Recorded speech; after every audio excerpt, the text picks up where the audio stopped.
Hello, welcome to this online Writing Center workshop on writing and rhetoric. My name is Daniel Zimmer.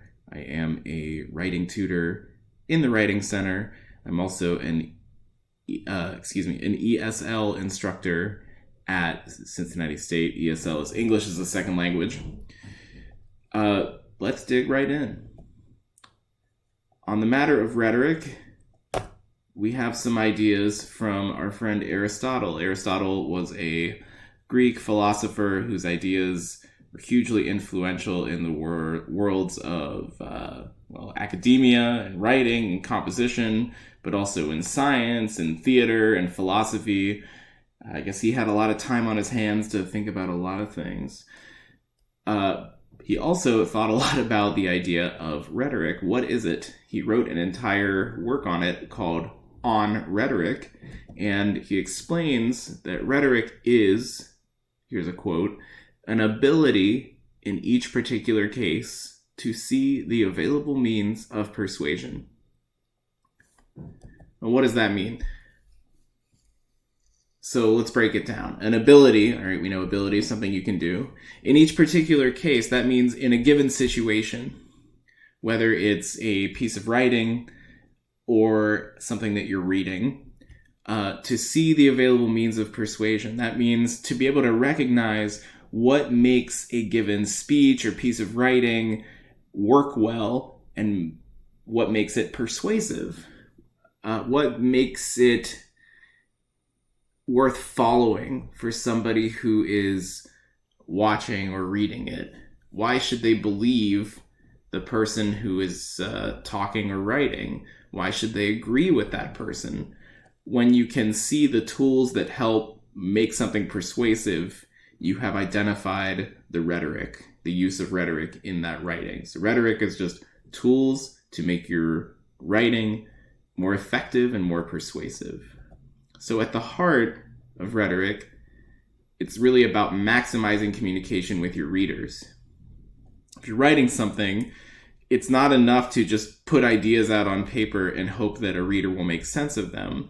You have to bring the reader with you and make it clear why your ideas are good ideas and help the reader see the point of all these ideas that you're putting down. It is the foundation, rhetoric, is the foundation of academic compositional writings. Any composition you write for your classes, whether it's here or any other academic setting, you're going to need to be able to use the tools of rhetoric to make your writing work well. But this isn't only about school. This is about your ability to use and recognize tools that you will see and hear in the world around you in many different ways. We'll talk about that shortly. You may be wondering, why? Why do I need rhetoric?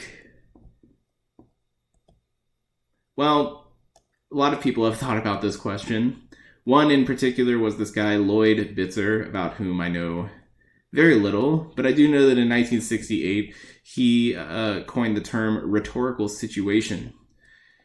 And what he's saying here is that rhetoric helps solve problems. It helps clarify certain kinds of situations. It does that by explaining, by arguing, and by persuading. It just brings clarity to certain kinds of situations. Let's examine the idea of a rhetorical situation a little bit more closely.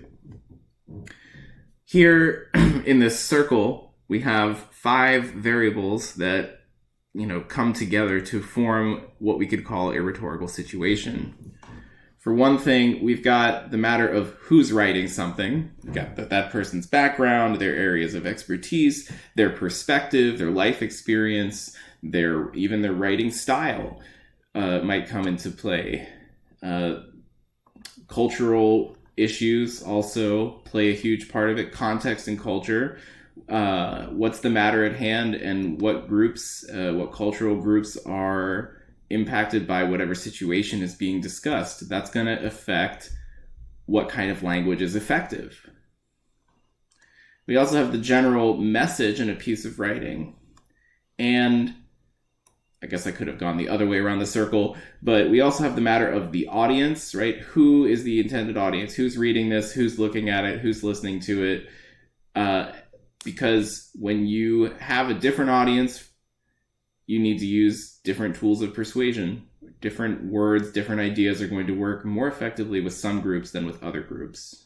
And up here, you've got the idea of the purpose of the writing. All those details come together to form what Lloyd Bitzer referred to as a rhetorical situation. Right now, we're just kind of looking at the broad ideas behind rhetoric. In a few moments, we're going to get into applications of it and how it relates to your work at school and to your experience as a literate person in the 21st century. Another idea, though, related to the rhetorical situation, this little graphic here. In the middle, let's start here in the middle with this triangle.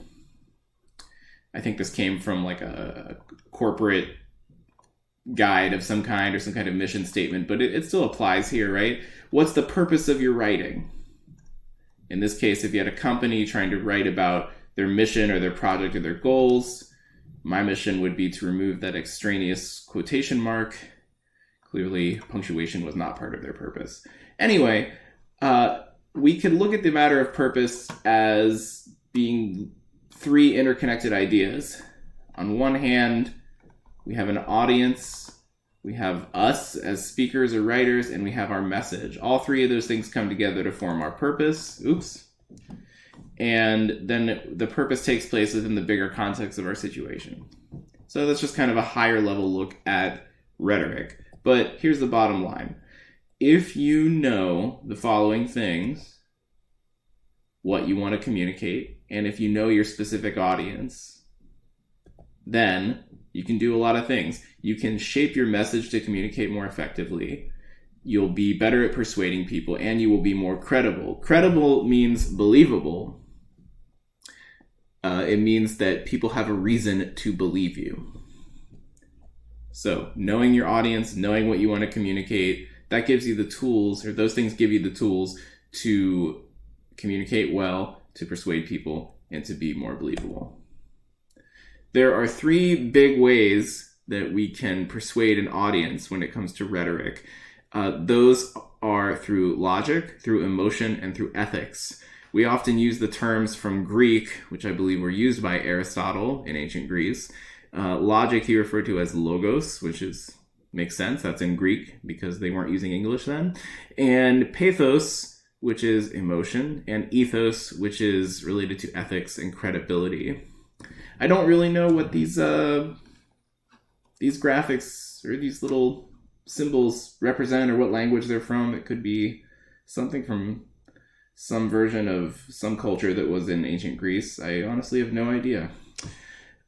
But they look pretty cool, so I left them in the presentation. All right. Aristotle's rhetorical triangle. We have interconnected within the triangle ethos, pathos, and logos. Let's start with logos because we're going to examine that more closely first. Overall, logos relies on reasoning and argumentation using facts and figures.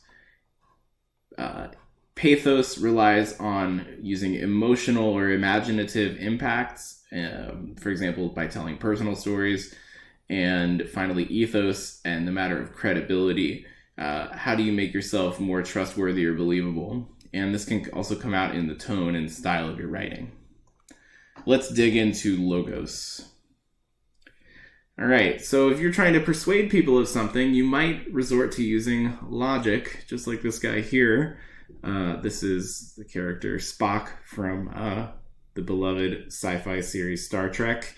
If you don't know, Spock is a Vulcan. Vulcans are a race of people that are strongly motivated by using logic over emotion. Mastering your emotions and thinking clearly and logically. So on the Star Trek TV show and in the movies, Spock was known for saying, "Captain, that is not logical," as a way of making an argument. He was very concerned about facts, evidence, critical reasoning. You know, logic. Excuse me. So a good example of logos might occur in a courtroom. If there's a prosecution happening, we're trying to prosecute somebody for a certain crime. If you get a prosecutor who needs to persuade a jury, then that prosecutor would need to provide evidence, and they would need to provide a motive. They would need to explain why the person would commit the crime, why they would have reason to do it. So it's not really about emotions or gut feelings or a person's personal biases, right? It should just be about facts. So this can be a very effective way to argue. However, logic, facts, and statistics are very persuasive because they can be hard to argue with. You know, you can say, that's it, that's a fact, you can't argue with it. But facts can be misleading. And that's why I wanted to bring up this point here. Correlation is not causation. That's a way of saying you could have two facts that are true, and they might be related to each other, but that doesn't mean they have a causal relationship. They don't have a cause and effect relationship. Correlation, right? You see co, that means together, and relation, that means they're related to each other. And you have causation, you see the word cause at the beginning there. So just because two facts are true and seem to be connected to the same idea, that doesn't mean that one causes the other. Here's a pretty funny example I've seen. Several years ago, there was a group advocating for better scientific literacy in schools, and they did it kind of jokingly. They referred to themselves as the Church of the Flying Spaghetti Monster. And one of their arguments about global warming, and keep in mind this was a joke, they said, well, consider this. Global temperatures are rising and the ice caps are melting. And at the same time, we don't see as many pirates as we used to, you know, sailing around looking for treasure, walking around with peg legs and eye patches and parrots and all that. So they said, look, here's two facts. There are fewer pirates and there's increased global temperature. Therefore, the decline in pirates is causing global warming. Well, obviously that's a really silly example, but people use this kind of reasoning all the time, not just in their writing, but in their understanding of current events. We see two facts, both of which might be true, and often assume that one causes the other.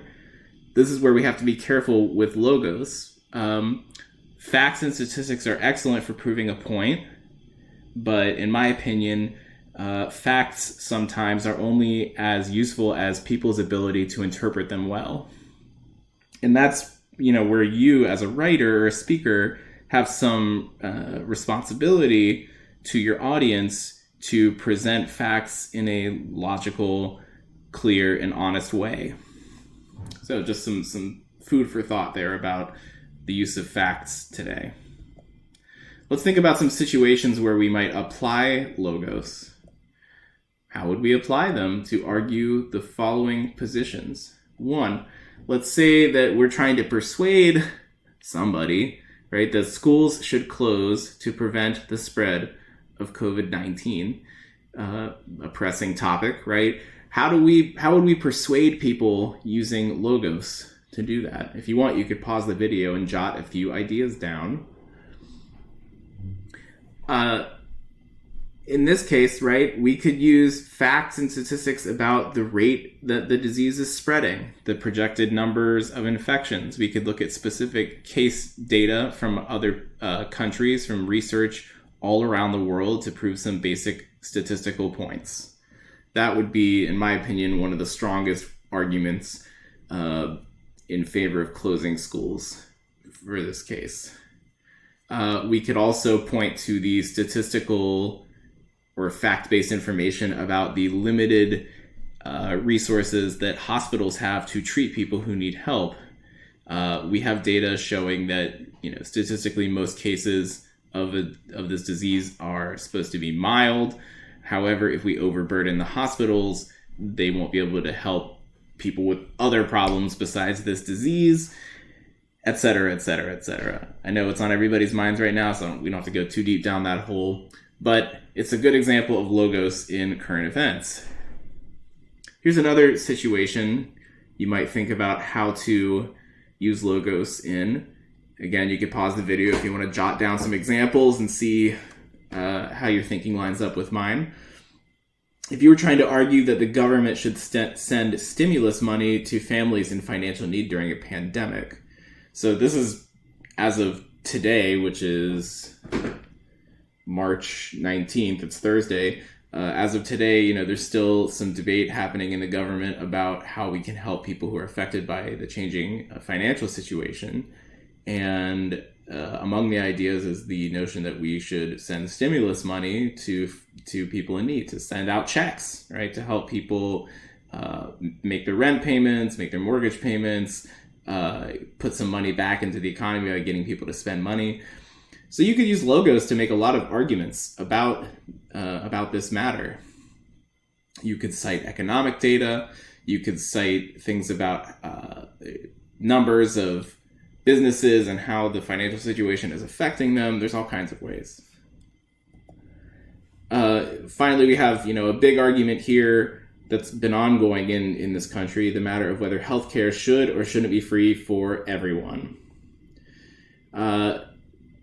My own opinion aside, right, we can use facts to support either position here, statistical information. So again, we're keeping it logical right now. So this isn't about, the question of whether healthcare is a right or a privilege, or whether it's the right thing to do from an ethical perspective, right? If we're keeping it strictly logical, which is not the way that really any of us are, but it's just an exercise here. Again, we could look at the economic impacts of having, uninsured people. How does that affect the economy? How does that affect people's ability to work? How does that affect public health and safety, right? These are objective matters that are ideally provable with specific data. So it's not about feelings. It's not about hoping for the right thing. It's just about simple, clear logic that cannot be broken down. It's sound. Here's a good example of logos. I'm not going to sit here and read you the whole quote. You can pause the video and read it yourself. But it's an interesting example from somebody at an economic policy conference late last month about preparing for the economic impacts of the coronavirus. So it's interesting to read this now, almost a month later, because some of the things in this quote are certainly true. Other things, in retrospect, seem a bit short-sighted. So this is a good example of how, using facts alone is not always the best way to go. For one thing, the facts that you have at a given moment might be in flux. They might be changing as a certain situation changes, especially if you're writing about a current event. Another thing is hindsight is always 2020, right? The facts that I have now on March 17th, looking back at this quote from February 25th, are different. So they might refute or support the facts that somebody cited in the past. So as much as I love Mr. Spock from Star Trek and his dedication to logic and reason above all else, we also have to be logical in understanding that facts and statistics alone may not give us the whole picture of a certain situation. Okay, let's move on to Pathos. Pathos is, as you can see from these masks, we've got the Greek comedy and tragedy masks, happy and sad. It relates to using emotion to make your point more persuasive. So, persuasion by appealing to emotions. Here's a good quote from Martin Luther King Jr. that shows pathos. He said, "I have a dream that my 4 little children will one day live in a nation where they will not be judged by the color of their skin, but by the content of their character." So that's from his very famous "I Have a Dream" speech that he gave in Washington, D.C. during the height of the civil rights movement. Let's ask ourselves here, how does this quote use pathos? So again, if you want, you can pause the video, jot down any ideas you might have. How does this quote appeal to people's emotions? What emotional kick does it have? And how does that make him more persuasive?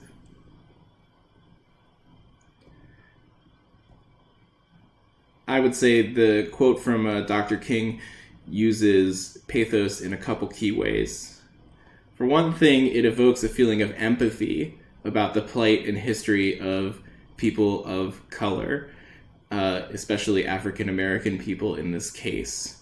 You have the history of, at the time that King was giving this speech, you had the very near history of Jim Crow laws, of black people being treated as second-class humans, or in some cases as less than human, or really despicable treatment at the hands of the establishment. And clearly before that, we had hundreds of years of slavery going all the way back to 1619. So I would say this quote, let's go back to the quote for a moment here. He says, one day, right? He's looking ahead to the future, and he's talking about how they will not be judged by the color of their skin, because it's obvious now that if he had his children at the time, they would be judged by the color of their skin, and not by the content of their character. And that speaks to the history of how black people had been seen in the country up to that day, and I would argue, unfortunately, even to the present day. But that's a very emotional perspective to take. The other emotion that it inspires is a feeling of hope for a better future. He said, again, aspirational. One day, I hope that this can happen. I don't just hope it, I dream it. It's a dream that is deep within my soul. Right? That's based on feelings. He's not citing statistical data about the inequalities that are inherent in our society, about the opportunity gaps or wealth gaps or power dynamics between African American people or people of color and the dominant white institutions or culture. Right? He's talking from an emotional perspective because he knows that'll ring true with his audience.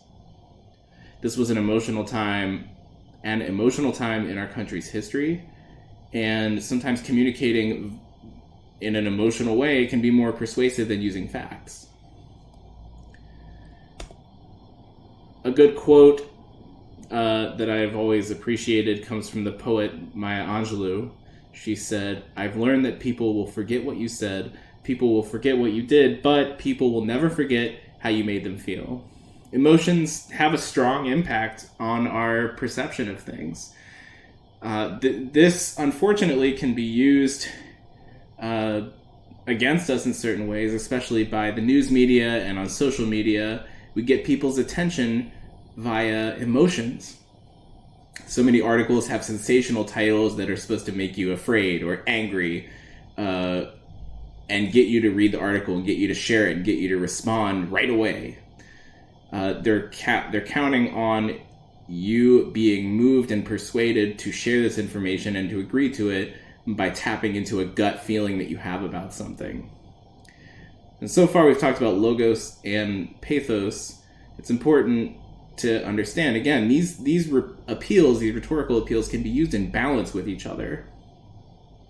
Facts alone, logic alone, will not be persuasive enough in some cases, and relying on appeals to emotion will not be persuasive in all cases, especially once the initial emotional impact of something dies down and people are given a chance to think about something. What seems emotionally like a good idea at the time might feel like not such a great idea. Here's more from Dr. King's speech about civil rights. And he uses pathos very well in this quote. You can pause the video and read it if you want. But you can dig into this and see how he is trying to recognize the suffering of the people who have supported the civil rights movement, people who have been jailed, people who have been abused and beaten by police. This was a time when people literally had fire hoses shot at them, or police dogs sicked on them as they, were engaged in nonviolent protests to just ask to be treated as human beings. So in addressing those people, right, that's the audience Dr. King had.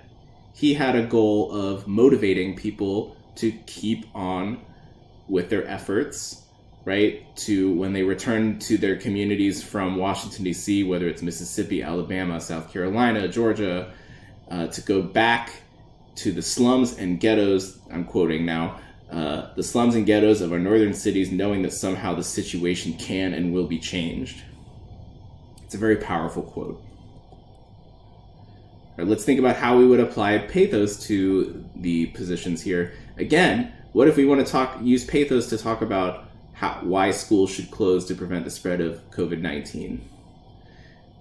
We could talk about the emotional realities of stress related to this pandemic. That's one simple example. Stimulus money to families in financial need. We could use pathos to, focus on specific stories of families and the ways that they're suffering because they're not able to get that paycheck that they normally get because of businesses closing. Finally, the matter of whether healthcare should or shouldn't be free for all. Pathos could be applied in a lot of ways here. Stories about people suffering from illnesses, disorders, diseases, things like that. Those are very emotional, and those can be very effective in making an argument about healthcare. Finally, we have ethos. Ethos relies on authority and credibility. Over here we've got Professor Einstein, right? He's a very knowledgeable, credible figure in his field. We can make ourselves more persuasive simply by playing up our expertise or experience with a given field, with a given topic or in a given field.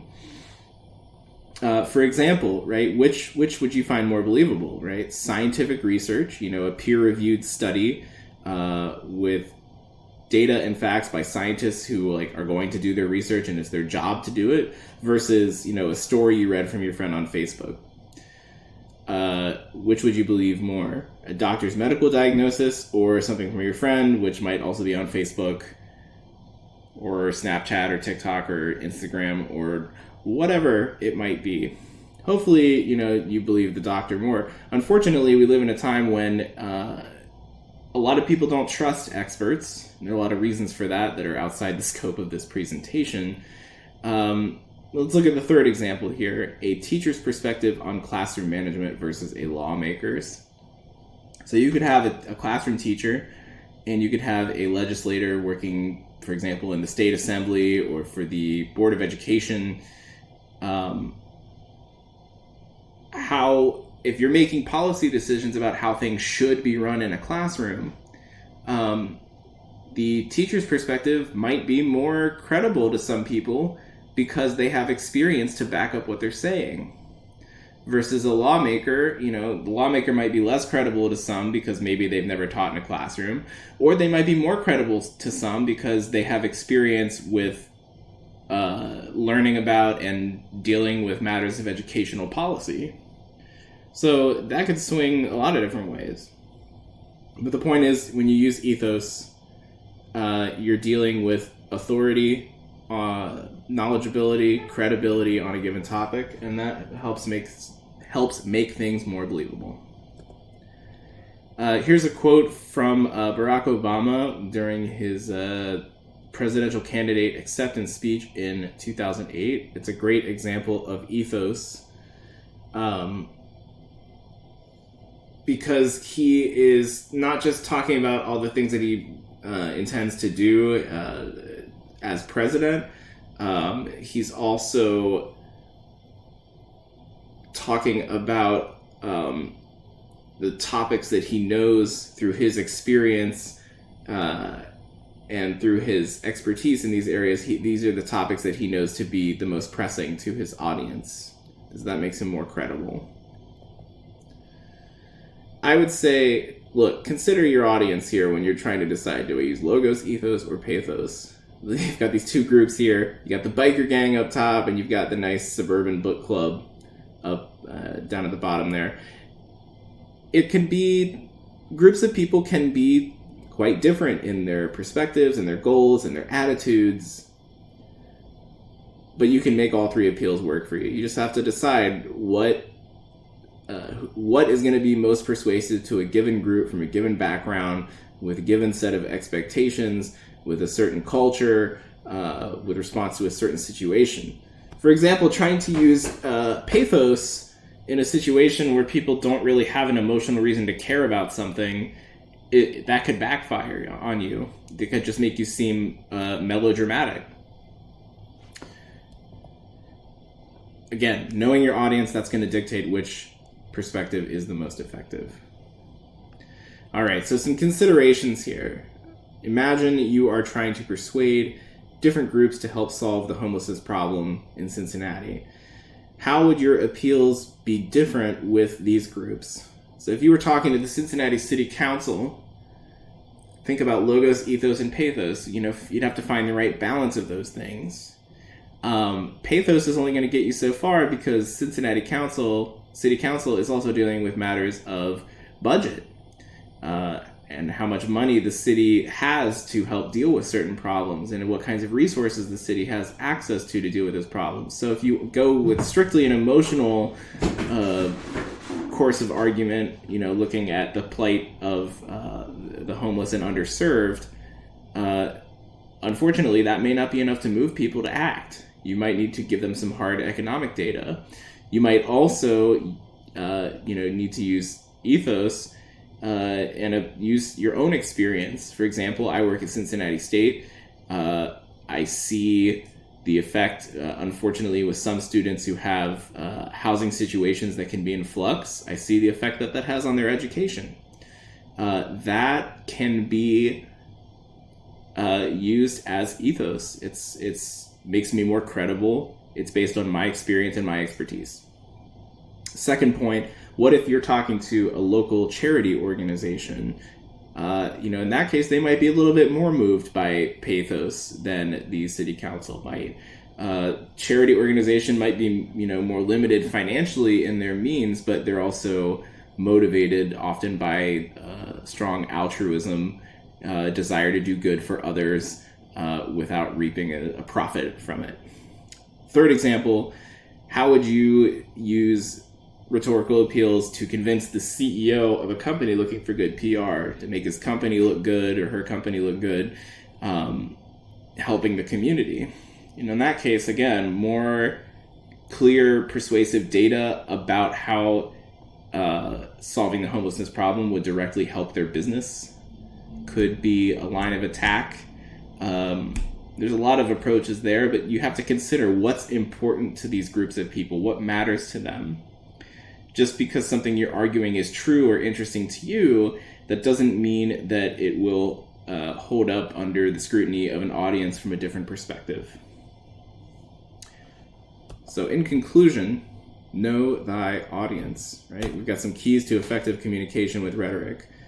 One is know your readers and know your audience. I'm repeating myself, but again, it's important. It's not enough to just lay facts down on a piece of paper and say, there it is, my persuasive essay is done. I've made my argument, everything's very clear. You also need to understand the perspectives and expectations and experiences and biases and cultures and a million other details of the people who will be receiving your message.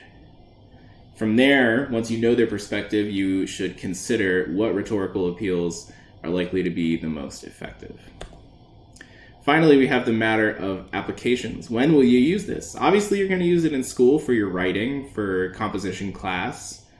But I would say general informational literacy, right? Your ability as a person in the modern world to exchange information, to take information that comes to you about what's going on in the world, your experience of getting that information, of interpreting it, of sharing it, of discussing it, of arguing about it, that can all be strengthened by your knowledge of rhetorical appeals. you could, look at a news article and realize, hey, this information is bogus. They're using pathos to get my attention and get an emotional reaction out of me. But from a logos perspective, there aren't a lot of facts and there isn't much logic between these ideas. Also, from an ethos perspective, the person writing this doesn't really seem to know the topic very well. So rhetorical appeals can help you be a more critical thinker and reader. I'd also say on social media, this can be helpful. Again, because this is social media is one of the biggest places for people to share information these days about what's going on in the world. So same as before, right? It's about thinking critically. It's about not taking things at face value, being able to dissect arguments or articles or videos or people's opinions about things and understand which rhetorical appeal they're relying on to be persuasive. That's when you start to see the strings. You start to see what is making things work, what makes things interesting, and that will help you not just in school, but in your life as a person in this society. So I hope that you haven't fallen asleep during these 35 minutes of me talking about rhetoric. I hope you found this interesting. And if you have questions, you can always email the Writing Center.